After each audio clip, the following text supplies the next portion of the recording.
எந்த ஒரு நாட்டிலேயாவது மேம்பாலத்துக்கு பூட்டு போட்டதை நீங்க பாத்திருக்கீங்களா சார்? நீங்க கேள்விப்பட்டிருக்கீங்களா? கிடையாது. முதலாக இந்த தமிழ்நாட்டினுடைய மிகப்பெரிய அடையாளமான கிண்டியுடைய மேம்பாலம், மிகப்பெரிய மேம்பாலம் அது. அந்த மேம்பாலத்துக்கு பூட்டு போட்ட ஒரே தமிழன் வா. கௌதமன் தான். ஆயுதங்கள் போனா வன்னியனுக்கு 2 கைகளும் வேலடான்னு எழுதியிருக்காரு. ஏன்னா இது வந்து ஒரு போர்க்குடிங்கிறது அந்த வரலாறை படித்த வைரமுத்துக்கு தெரியும். வரலாறை படிக்காத அந்த தற்குறிகளுக்கு எப்படி தெரியும்? ஐக்கிய நாடுகள் சபையுடைய மனித உரிமை ஆணையத்தில் ஜெனீவாவில் வைகோ பேசுறார். வைகோ சுத்தி தாக்க வரார்கள், சிங்களர்கள் தாக்க வராங்க. ஒரு பெருங்கூட்டம் வருது சார் வைகோவை தாக்கிறதுக்கு. ஜெனீவாவில் அன்னைக்கு எந்திரிச்சு குறுக்க போய் வைகோவுக்கு முன்னால் நின்னது கௌதமன் தான். அதே இதுல கலந்துகிட்ட கௌதமன் தான் வைகோ மேல ஒரு துரும்பு பட்டா கூட ஒருத்தன் கூட திரும்பி போக மாட்டேன்னு போய் சிங்க மாதிரி நின்னது இதே கௌதமன் தான்.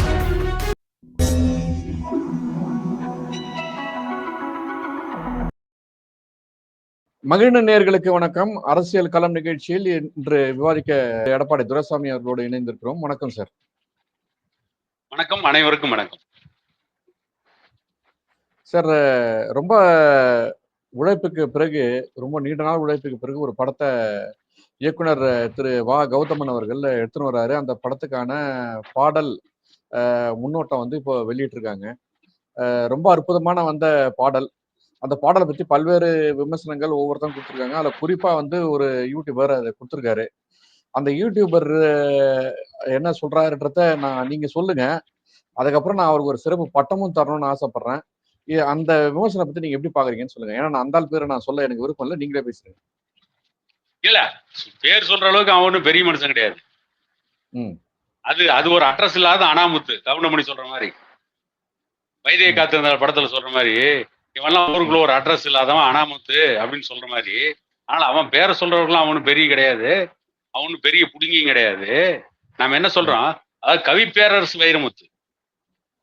வைரமுத்துவுக்கும் சில கவிதைகள்ல நமக்கு வந்து முரண்பாடு இருக்கலாம். ஆனா வைரமுத்து ஒரு பிறவி கவிஞன், அதை யாரும் மறுக்க முடியாது. கவியரசு கண்ணதாசனை போல கவி பேரரசு வைரமுத்து ஒரு பிறவி கவிஞன், அதை யாருமே மறுக்க முடியாது. அவர் எழுதிய ஒரு சில பாடல்கள் விமர்சனத்துக்கு உள்ளாகி இருக்கு, நான் இல்லைன்னா சொல்ல. ஆனா வைரமுத்து எழுதிய பாடல் தப்பா போச்சான். அது என்னன்னா, இந்த சிவப்பு மனிதன் படத்துல ஜாதி என்கின்ற மாய பேய் ஒன்று ரத்தம் கேட்கின்றதே அப்படின்னு எழுதின வைரமுத்து வன்னியர் சமூகத்திற்கு ஒரு பாட்டு எழுதிட்டாராம். என்ன சொல்லியிருக்கார் வைரமுத்து அந்த படத்துல? ஆயுதங்கள் போனா வன்னியனுக்கு 2 கைகளும் வேலடான்னு எழுதியிருக்காரு. ஏன்னா இது வந்து ஒரு போர்க்குடிங்கிறது அந்த வரலாறை படித்த வைரமுத்துக்கு தெரியும். வரலாறை படிக்காத அந்த தற்குறிகளுக்கு எப்படி தெரியும்? கவிஞர் வாலிக்கு தெரிஞ்சது இல்ல, கம்பர் சடையப்ப வள்ளல் இல்லையே கம்ப ராமாயணம் கிடையாது. வாலிக்கு தெரியும், கண்ணதாசனுக்கு தெரியும். அதனாலதான் கம்பனுக்கு கை கொடுத்து, காவிரிக்கு அணை கொடுத்து, சிதம்பரத்து சாமிக்கு செம்பொன்னால் கூட தந்து, நஞ்சையில புஞ்சையில பொன்மலையின் தஞ்சையில ஈழ நாட்டு எல்லை வரை இசையோட வாழ்ந்திருந்த சோழ நாட்டு மன்னருங்க பரம்பரையில் வந்தவர்னு பாட்டு எழுதினாரு வாலி. அது வைரமுத்துக்கு தெரியும். அதனாலதான் வைரமுத்து சொல்றாரு, ஆயுதங்கள் போனால் வன்னியனுக்கு 2 கைகளும் வேலுன்னு எழுதினார் வைரமுத்து. இது ஏன் இவங்களுக்கு குறையுது? என்ன உங்களுக்கு குத்துது? இன்னைக்குதான் இசை வெளியீட்டு விழா வந்து கௌதமன் வெளியிட்டு இருக்கிறாரு. நான் என்ன சொல்றேன், ஒரு படத்தை அவங்க வந்து வெளியிடுறாங்க, இன்னும் படம் ரிலீஸ் ஆகல. படத்தை பார்த்துட்டு தான் அந்த படத்து மேல விமர்சனத்தை வைக்கணும். படம் வர்றதுக்கு முன்னே அந்த படத்துக்கு எதிரான விமர்சனத்தை வைக்கிறீங்கன்னா நீங்க எவ்வளவு பெரிய மன நோயாளிகள் சார். ஒரு கிராமத்துல ஒரு ஏழை இருக்கான், அவன் தன்னை ஏழைன்னு தான் சொல்லிக்குவான். ஒரு பணக்காரர் இருக்கான், அவன் என்ன சொல்லுவான், தன்னை பணக்காரன் தான் சொல்லிக்குவான். ஆண்ட பரம்பரைன்னு தான் சொல்லுவான். போர்க்களத்துல வாள் எடுத்து போரிட்டு தன்னுடைய உயிரை தியாகம் பண்ண பரம்பரையிலிருந்து வந்தவன் என் முன்னோர்கள் தியாகம் பண்ணான்னு தானே சார் பேசுவான். அவங்க முன்னோர்கள் வரலாறு பேசதானே செய்வான். பாபர் முகலாயர்கள் பூமிக்கு வந்த பாபர் வந்தாரு, பாபர் மசூதி கட்டினாரு, அந்த இடத்துல ராமர் கோயில் இருந்ததுன்னு பேசினாங்கல்ல.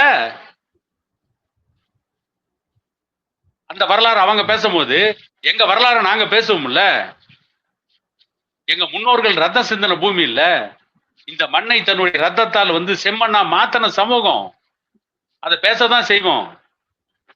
அவர் சொல்றாரு அத்துமீறினால் யுத்தம்னு யாரை பார்த்து சொல்றாரு? அடங்கமர அத்துமீறின் திருமாவளவன் யாரை பார்த்து சொன்னாரு? பிரிட்டிஷ்காரனை பார்த்தா? அதுல சொல்றாரு அத்துமீறினால் யுத்தம் என்ன இலங்கையை பார்த்து சொன்னாரா? ராஜபக்சேவை பார்த்து சொன்னாரா? அடங்கமறு அத்துமீறு திமிரி எழு திருப்பி அடின்னு சொல்லிட்டு ராஜபக்சே கிட்ட போய் பொட்டி வாங்கிட்டு வந்த திருமாவளவன் கூட்டத்துக்கு என்ன சார் தகுதி இருக்கு இந்த பாடல் விமர்சனம் பண்றதுக்கு? இல்ல ஒரு நிமிஷம் இருங்க. இப்ப இது விமர்சனம் பண்ணவரு திருமாவளவன் கட்சியை சார்ந்தவரா? ஆமா, அதுல அதான இல்லையா சொல்லியிருக்காரு அவரு. இல்ல அவருடைய பேரும் அந்த அவர் வச்சிருக்கக்கூடிய இதுவும் வந்து அவர் ஒரு தீகா கட்சியை சார்ந்தவர் மாதிரி தானே அவருடைய விமர்சனம் இருக்கு. அவர் பொதுவா சரி, வந்து தீகாவை சார்ந்தவர் சார். நான் கேட்கறேன், தீகாவை சார்ந்தவரா இருங்க கூட, நீங்க விடுதலை சிறுத்தைகளா இருந்து தீகாவா இருங்க. அவர் சொல்லி இருக்கிறது திருமாவளவன் சொன்ன அடங்கமறு அத்துமீறுங்கிறது வந்து ஒரு பெரிய புனிதமான தத்துவங்கிறாரு. இந்த படத்துல வர அத்துமீறினால் யுத்தம்னு சொல்றது வந்து தவறாம். யாருக்கு எதிராக நீங்க வந்து யுத்தம் பண்ண போறீங்கன்னு கேக்குறாரு. அடங்கமறு அத்துமீறுன்னு சொல்லிவிட்டு ஏன் போய் ராஜபக்சேட்ட கை கொடுக்கன? இலங்கையில லட்சக்கணக்கான தமிழர்களை கொன்று குவித்த கூட்டம், இலங்கை பெண்கள் மீது பாலியல் வன்கொடுமை கணக்கு வழக்கு இல்லாமல் அவிழ்த்து விட்ட ராஜபக்சே கூட்டத்திட்ட போய் கை கொடுக்கணிய, இது அடங்கமறு அத்துமீறு தத்துவமா? அங்க நீ அடங்கமறுத்து அத்துமீறினா உன்னுடைய தத்துவம் சரி. அந்த படத்துல கௌதமன் அத்துமீறினால் யுத்தங்கிறாரு. எதை சொல்றாரு? பெண்கள்ட்ட அத்துமீறினால் யுத்தம் பண்ணுவோம். நீ என்ன, எனக்கு சொந்தமான ஒரு விவசாய விளைநிலம் இருக்கு, அதை அத்துமீறி என் நிலத்துக்குள்ள நுழைஞ்சா நான் யுத்தம் பண்ணுவேன்ல. என் நிலத்தில் நீ ஏன் நுழையிற? என்னுடைய விவசாய விளைநிலத்துக்குள் நீ ஏன் வர? நான் விளைவிக்கின்ற விளை பொருள்ல உன்னுடைய பசிக்கு கேட்டா நாங்க தானமா கொடுப்போம். ஆனா என் நிலத்தை அபகரிக்கணும்னு நினைக்கும் போது அத்துமீறினா யுத்தம் பண்ணதானே செய்வோம். என்னுடைய அத்தை நீ மீறுகின்ற பொழுது யுத்தம் தான். ஏன்னு கேட்டீங்கன்னா இந்த வன்னியர் சமூகத்தை சார்ந்ததா இருக்கிறதுனாலதான் கௌதமன் அதை பேச முடியுது. ஏன் கௌதமன் பேசுறாருன்னா அது ரத்தத்துல ஊறி போனது, அந்த ஜீன்கள். ஏன்னா வன்னியர்களுக்கு புராணத்துல 1000 புராணங்கள் இருக்கு, 1000 காரணங்கள் இருக்கு. ஏன் வன்னியர்னு கேட்டீங்கன்னா அடர்ந்த வன்னிமர காடுகளை அழித்து அதை வந்து அந்த நிலத்தை பண்படுத்தி அதை பதப்படுத்தி. நான் ஒத்துக்கிறேன். இல்ல இந்த வரலாறு நமக்கு செய்தி போக தேவையில்லை. ஏன்னா இன்னைக்கு இருக்கக்கூடிய அவர் கேட்ட கேள்விக்கு நம்ம பதில் போயிடுவோம். ஏன்னா நீங்க சொல்றதெல்லாம் ஏத்துக்கொள்ளக்கூடிய விஷயம் தான். அப்படி இல்லாம ஒன்னும் கம்பன் ஒன்னும் சிலை எழுப்புதுல இந்த வன்னிய சமூகத்தை பத்தி அவன் உயர்த்தி பேசாம போல. கம்பனுக்கு தெரியாத ஒண்ணு அந்த கழுதுக்கு தெரியாம போறதுக்கு வந்து வாய்ப்பு இல்லை. ஏன்னா கழுதான், கம்பன் தான்.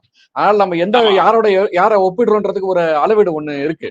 நான் ஏற்கனவே சொன்னதுபடி இவருக்கு ஒரு விருது கொடுக்கணும்னு நான் சொல்லியிருந்தேன். அதாவது நம்ம 2 பேருமே பேசும்போது யாரையும் தனிப்பட்ட முறையில விமர்சனம் பண்ணுவதோ அல்லது அவருடைய மரியாதை குறைவா பேசுவது என்பது நம்ம மரபா வச்சுக்கிறதுல அதுக்கு ஒரு சரியான ஒரு இலக்கீடை நம்ம வச்சிருக்கோம், இலக்கணத்தையே கூட வச்சிருக்கோம்.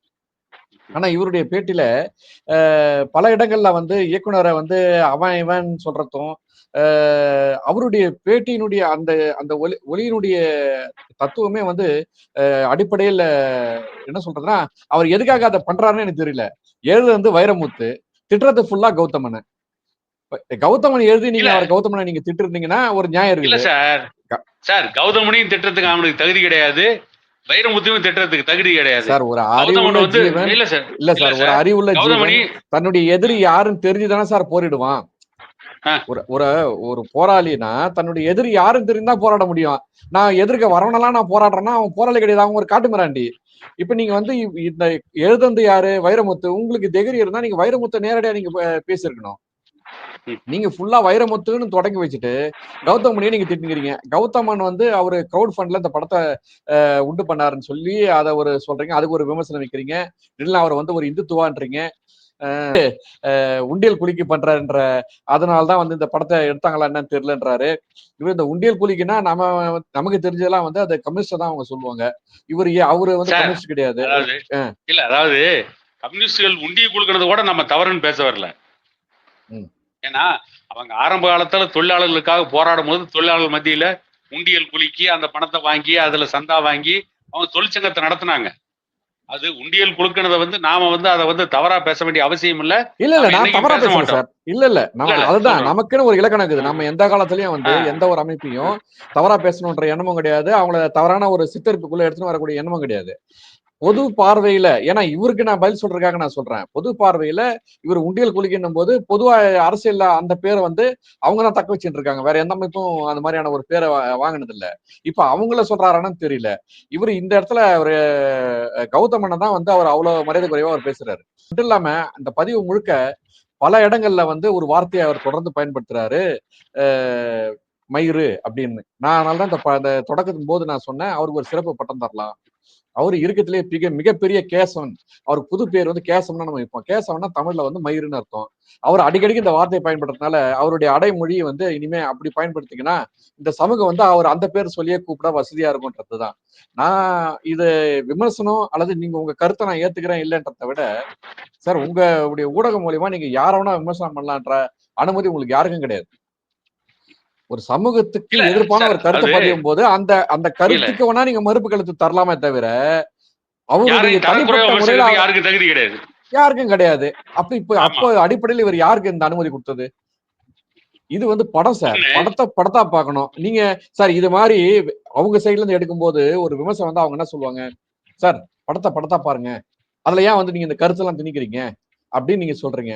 ஒரு சூர்யாவுடைய ஒரு படம் வரும்போது, அந்த படத்துக்கு இவங்க சொன்ன அடிப்படை விமர்சனம் என்ன சார்? சார் அது ஒரு படம். நீங்க ஏன் அந்த கதாபாத்திரத்துல எடுத்துட்டு வந்து இவரு இருந்தாரு, அவரு இருந்தாருன்னு ஏன் சொல்றீங்க? நீங்க அப்படி பார்க்காதீங்க. அத படமா பாருங்க அப்டின்னீங்க. இப்ப நீங்க இதையும் அப்படிதானே சார் பார்த்திருக்கணும். இப்ப ஏன் இத வந்து நீங்க இல்ல இந்த மாரி அன்னைக்கு பேசுறீங்க? அன்னைக்கு ம். அன்னைக்கு என்ன சொன்னாங்க? கருத்து ம். சுதந்திரத்தில் தலையிடாதீங்கன்னு இதே சூர்யா அன்புமணிக்கு லெட்டர் எழுதினான். ஆ, ஆ. அதாவது கருத்து சுதந்திரம் சினிமாக்காரங்களுக்கு மட்டும்தானா? ம். மத்தவங்களுக்கு இல்லையான்னு நாம அன்னைக்கு கேட்டோம். உனக்கு இருக்கிற ஆமா. கருத்து சுதந்திரம் அன்புமணிக்கு கருத்து சுதந்திரம் கிடையாதா? அப்படின்னு ம். கேட்டோம். இன்னொரு விஷயம் என்னன்னு ம். கேட்டீங்கன்னா, இன்னைக்கு யாருக்கு எதிரா அத்துமீறுறாரு? சக மனிதனுக்கு எதிரா அத்துமீறுறாரான்னு கேட்டீங்களே, இதே கௌதமன் ஜல்லிக்கட்டு போராட்டத்துல மதுரை அவனியாபுரத்துல போய் அத்துமீறி போலீஸ் லத்தி சார்ஜுக்கு ஆளாகி ரத்தம் சிந்தனவர் தான் கௌதமன். அங்க இந்த தமிழ் இல்ல சார் சமூகத்தினுடைய அவரு உரிமைகளுக்காக இல்ல சார் நான் சொல்லிடுறேன். அங்க இந்த ம். தமிழ் சமூகத்தினுடைய உரிமைக்காக அரசனுடைய சட்டத்திற்கு எதிராக அத்துமீறினார். அதனாலதான் அவர் சொல்றாரு அத்துமீறினால் யுத்தம்னாரு. அங்க வந்து சட்டம் அத்துமீறியது. ஆகவே இவங்க யுத்தம் பண்ணாங்க. ம். அவனியாபுரத்துல ரத்தம் சிந்தினாங்க. மெரினாவில் நடந்த ஜல்லிக்கட்டு போராட்டத்துக்கு இதே வந்து கௌதமன் தான் தலைமை தாங்கினாரு. அன்னைக்கு ஓ பன்னீர்செல்வத்திட்ட போய் ஒப்பந்தம் போட்டுட்டு வெளியே வந்து கௌதமன் சொன்ன பின்னாலதான் போராட்டத்தை வாபஸ் வாங்கினாங்க. இன்னைக்கு கௌதமன் மேல வந்து ஜாதி வெறியன்னு சொல்றவங்க எல்லாம் அன்னைக்கு அந்த போராட்டத்துல எங்க இருந்தீங்க? எத்தனை பேர் போராட போனீங்க? இன்னைக்கு ஊடகத்துல உட்காந்து நீங்க வாயிலி பேசிட்டா நீங்க பெரிய வந்து ஜாதி எதிர்ப்பாளர்கள், நீங்க பெரிய மறுமலர்ச்சி ஏற்படுத்துறீங்க, நீங்க புரட்சியாளர் நினைப்பா? இல்ல இவரு யார் இறங்கி இவரு வந்து ஒரு போராடினாங்க? தனிப்பட்ட ஆளு சார். இவரு வந்து போராளியோ அல்லது இவருக்கு பின்னாடி ஒரு பெரிய இயக்கமோ, அல்லது அந்த இயக்கத்தினுடைய பிரதிநிதியோ இவர் கிடையாது. இவர் இயக்கத்தினுடைய பிரதிநிதி இருந்தா நம்ம அந்த இயக்கத்துக்கான பதில் நம்ம பேசலாம். இவர் தனிப்பட்ட ஆளா தான் அவரு பதில் சொல்றாரு. இவரு ஒரு தன்னை வந்து இந்த அமைப்புக்கு பின்னால இருக்குன்னு கூட அவர் சொல்லல.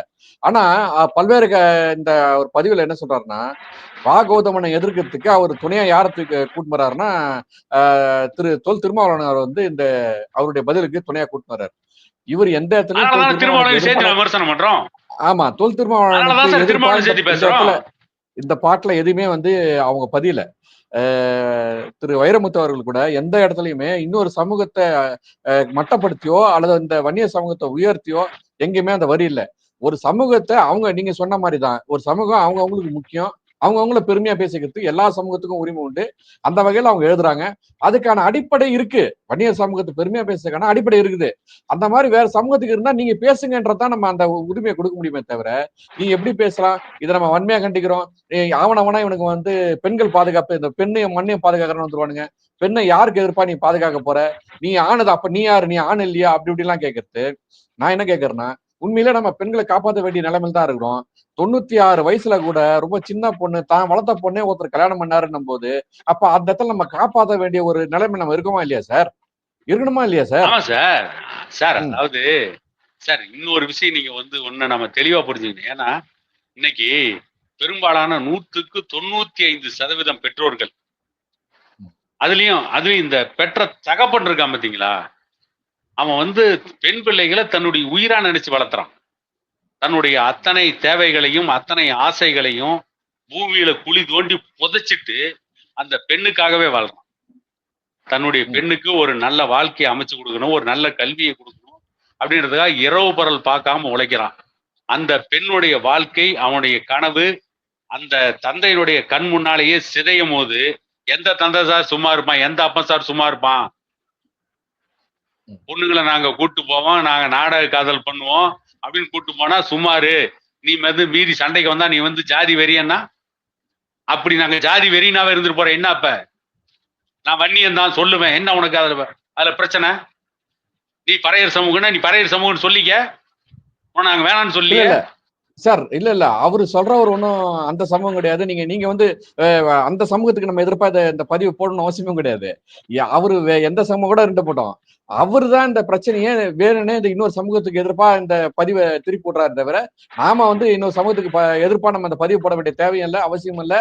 காரணம், இவர் பொதுவான ஒரு செய்தியை எடுத்துன்னு போற மாதிரி எடுத்துன்னு போயிட்டு அவர் வந்து மருத்துவர் ஐயா அவர்களையும் இந்த இயக்குனரையும் விமர்சனம் பண்றதுதான் அவருடைய எண்ணமே தவிர வேற எந்த எண்ணமும் கிடையாது. அவருக்கு சார் இது மாதிரி ஒரு சில மன நோயெல்லாம் இருக்காங்க சார்.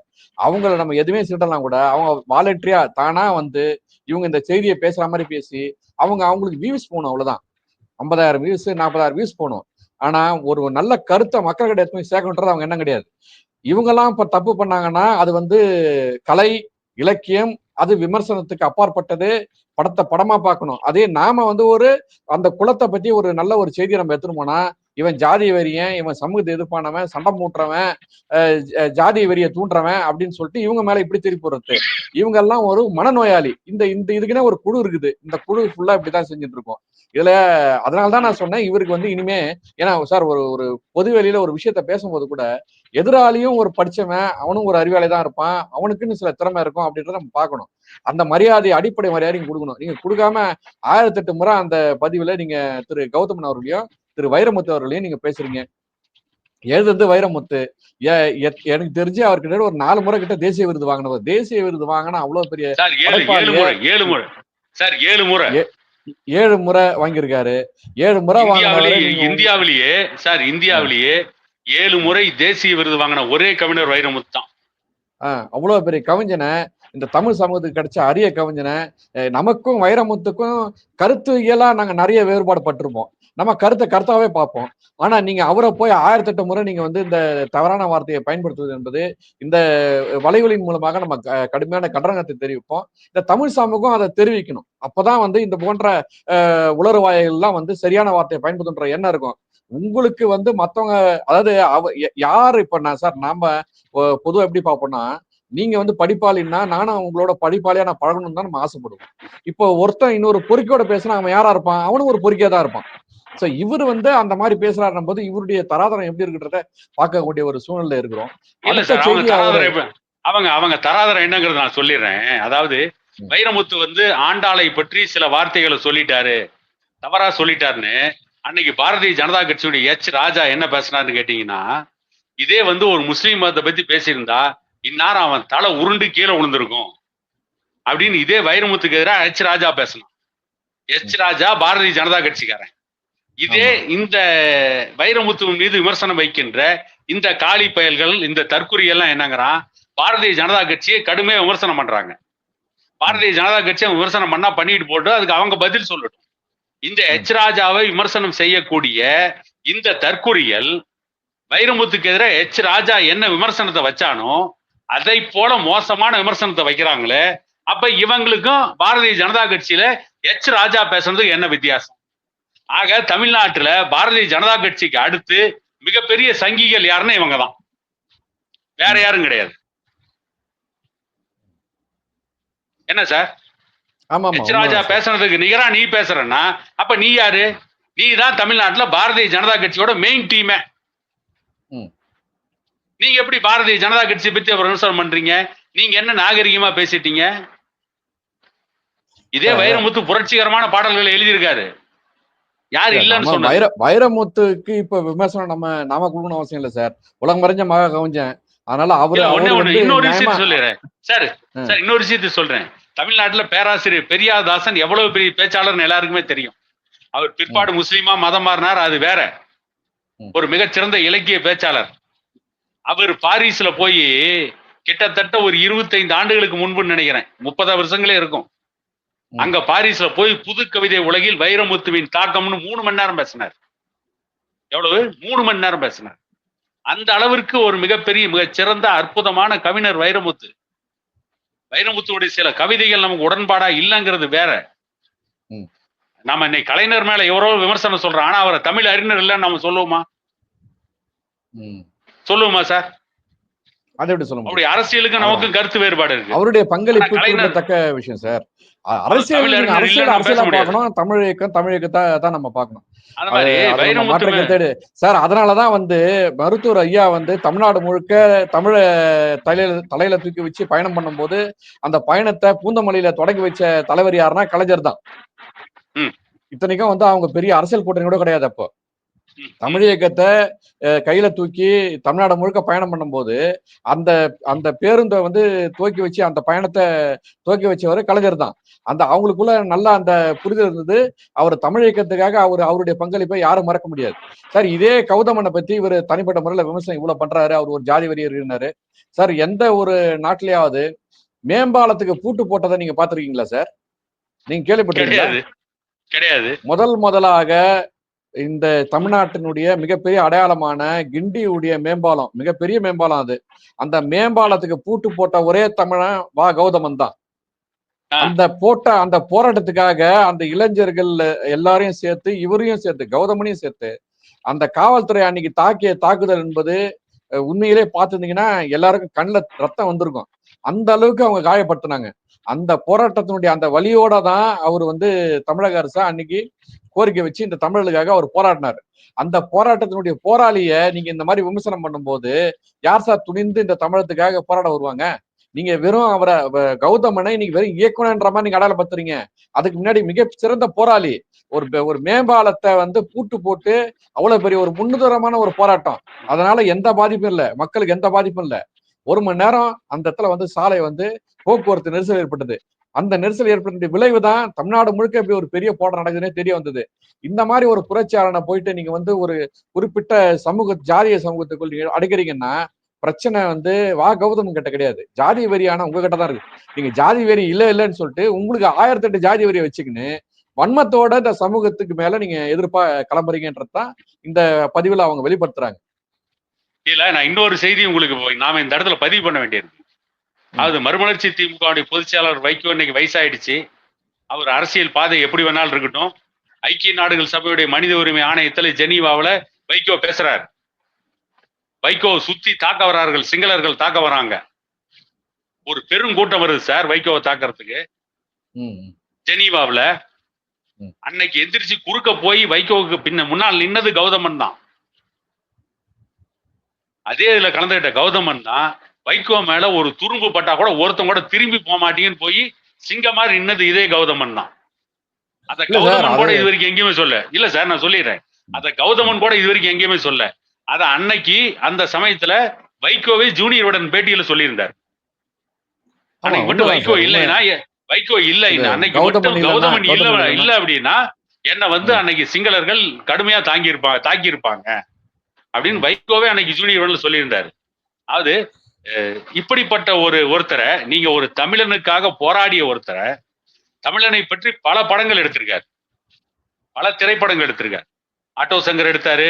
வீரப்பனுடைய வரலாறு கொண்டு ஒரு வனத்தை எப்படி இந்தியாவுடைய காவல்துறை எப்படி சீரழிச்சது என்ற பத்தி எல்லாம், தமிழக காவல்துறை எப்படி சீரழிச்சது என்ற பத்தி எல்லாம் ஒரு நெடுந்தொடரை கொடுத்தாரு. இப்படி ஒரு சிறந்த படைப்பாளிய நீங்க ஒரு ஜாதி வெறினா கொண்டு போய் சித்தரிக்கிறீங்க. ஆனா காதலிக்கிற பொண்ணு முதல்ல அவங்க சித்தரிக்கிறாங்க அத சொல்லுங்க போல. அது ஏன் இல்ல சார் என்னோட கேள்வி இதுதான். ஏன் அவரை சித்தரிக்கிறாங்கன்னு சொல்லுங்க. நான் வர இருங்க. அதாவது என்னன்னு கேட்டீங்கன்னா, அதே நேரத்துல காதலிக்கிற பொண்ண கல்யாணத்துக்கு முன்னே மேட்ரு முடின்னு படம் எடுத்தவன்லாம் உங்களுக்கு புரட்சிகரமான இயக்குனர் ஆக்கிட்டான். ஏன் இன்னைக்கு கௌதமனை எதுக்குறாங்கன்னு கேட்டீங்கன்னா, படையாண்ட மாவீரான்னு காடுவெட்டி குருவுடைய படத்தை எடுக்கும் பொழுது அதுல பெண்களை காப்பாற்றுவதற்காக காடுவெட்டி குரு போராடின செய்திகள்லாம் வரும் அந்த படத்துல, அந்த காட்சிகள்லாம் வரும். அது எந்த ஜாதி பெண்கள்னு அத்தனை ஜாதி பெண்களையுமே காப்பாற்றுவதற்காக காடுவெட்டி குரு எந்த அளவுக்கு களத்தில் நின்னார் அப்படிங்கிற உண்மையெல்லாம் வருகின்ற பொழுது காடுவெட்டி குருவை இவ்வளவு நாளா இவங்க ஜாதி வெறி தலைவர், ஜாதி வெறி பிடித்தவர் அப்படின்னு ஒரு பிம்பத்தை கட்டமைச்சிட்டு இருக்காங்கல்ல, அந்த கட்டமைப்பை உடைச்சிருவாரோ? காடுவெட்டி குருவுடைய திரைப்படத்தை பார்த்து அந்த மாதிரி இன்னொரு 10 பேர் உருவாயிட்டா என்ன பண்றது? எப்படி நம்ம பிழைப்பு நடக்கும்? எப்படி நாம மத்த பொண்ணுங்களை ஏமாத்த முடியும்? அந்த அந்த வேதனையின் வெளிப்பாடு தான் இன்னைக்கு கௌதமனுக்கு எதிராக பேசுறாங்க. நீங்க உண்மையிலேயே கௌதமனை விமர்சனிக்கணும் அப்படின்னா, கௌதமனுடைய படையாண்ட மாவீரா திரைப்படம் வெளியே வந்ததற்கு பிறகு அந்த திரைப்படத்தை பார்த்துட்டு அப்புறம் விமர்சனம் வைங்க. தவறான கருத்துக்கள் இருந்தா தவறான விமர்சனம் வைங்க. வைக்க முடியாது இல்ல. விமர்சனம் விற்கிறதுன்றது அவங்களுடைய எண்ணம் கிடையாது. ஒரு குறிப்பிட்ட சமூகத்திலிருந்து ஒரு நல்ல தரமான ஒரு நபர், திறமையான ஒருத்தர் வெளியில வந்துடக்கூடாதுன்றதுல அவங்க தெளிவா இருப்பாங்க. அது கூட பிறந்த சமூகமா இருந்தாலும் அப்படிதான், அல்லது வேறு சமூகமா இருந்தாலும் அப்படிதான். இவரும் அந்த மாதிரியான ஒரு ரகத்தை சேர்ந்தவர் தான் என்பது உண்மை. இந்த விமர்சனம் கூட அவர் குறிப்பிட்ட வன்னிய சமூகத்தினுள்ள இருந்து வெளிவரக்கூடிய ஒரு திறமையாளர் என்பதை எதிர்க்க வேண்டும் என்பதுதான் அவருடைய நோக்கமாக இருக்கிறது என்பதை இந்த காணொலி மூலம் நாம் தெரிந்து கொள்ள முடிகிறது. மக்கள் பார்த்து கொண்டிருக்கிறார்கள், என்ன செய்யறாங்கன்னு பார்ப்போம். சார், உங்களுடைய நேரத்தை ஒதுக்கியமைக்கு மிக்க நன்றி. நன்றி. மீண்டும் சந்திப்போம்.